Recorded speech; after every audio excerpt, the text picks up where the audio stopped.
Takže zdravíme u nového vlogísku, tentokrát z Evropy. My jsme s Market měli velice náročné závody vlakové. Ano. Každá jsme jeli v jiném vlaku, ale vlastně jsme jeli za sebou hned. A já jsem vyhrála! No, nejdřív jsme se spojili někde u Nymburku. Pak jsem vyhrávala já. Jo, pak vyhrála Market a potom jsem jí někde předjela a vyhrála jsem to asi o 2 minuty. To není Pak se ta Market ztratila někde na nádru. A dobrý, našli jsme se a teď už čekáme v autě a pojedeme na halu. A to tam budu stavět. Neštvi. Budeme tam stavět, já budu stavět drezurní obdeň a všechno jakoby připravovat na to evropské kolbiště. Ty děláš pásky. Já nejvíc důležitou práci. A ty? Já budu mít... No? Důvod se rozhočí. Jo, já s dešničkem budu chodit. Dobře. Takže se ozveme potom. No, to já budu... Takže my jsme v hale.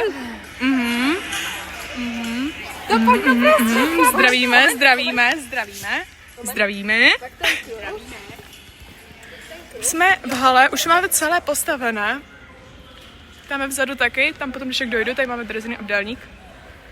Marka chce něco ukázat určitě. Takže první odel. Druhé. Ano. No a v Německu se asi nebudeme vyjádřit. Radši bych to nepokoušela. Já bych tam dala cenzuru. Teď jsme zkoušeli nástup. A už to docela jako valí. Už to umíme docela, že? Úplně. Ještě to zkusíme zítra, ale myslím si, jako, že to zvládneme snad. Takže snad to bude dobré. A jsem na zítřek velice zvědavá, bojím se, ale těším se, protože je tady asi 11 po 12 zemí, takže to je úplně crazy. Jediný, kdo to umí, je Barča. Já mám tajnou identitu. Doufám, že bude dneska spát.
Ozývám se malinko později, už jsme v hale. Ano, už je další den.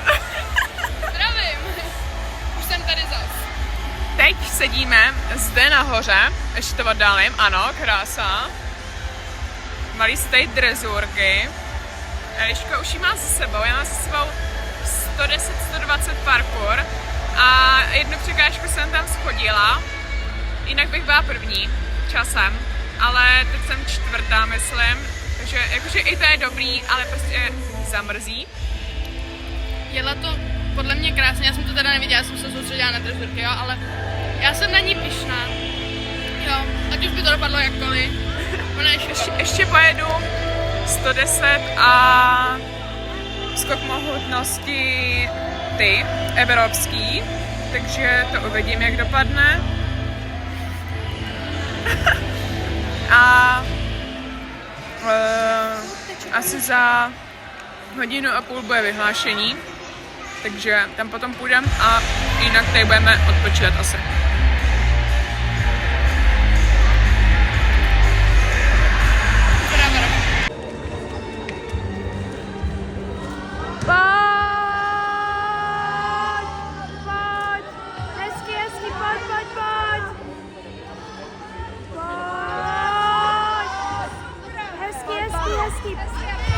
pojď, pojď.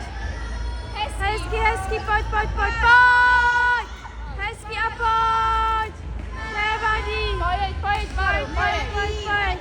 Hezky, pěkně. Pojď, pojď, pojď, pojď. Pojď. Super. Pojď, pojď, pojď, pojď, pojď, pojď, pojď, pojď, pojď, pojď. Hezky a pojď. Pojď. Pojď, pojď, pojď. Až se tam fakt zepiju, protože mě úplně si postavilo se a byla jsem jako... A pak jsem začala nazvat, říkám, ne, teď ne. Chtěli fotit, nevím.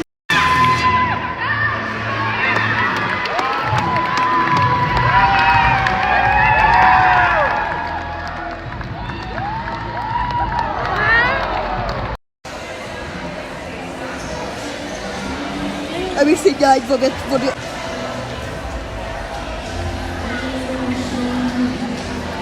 Ona má strašný speedy, jo, ona má strašný speedy. Magor.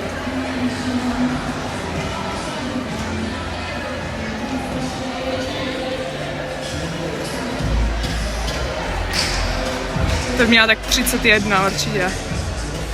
Jo, 33 třeba.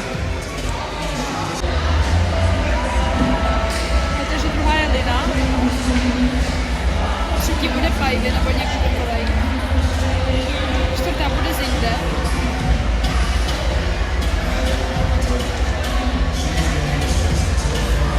Nevím, prostě to vede do příští rok.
Tady se to zvrtává.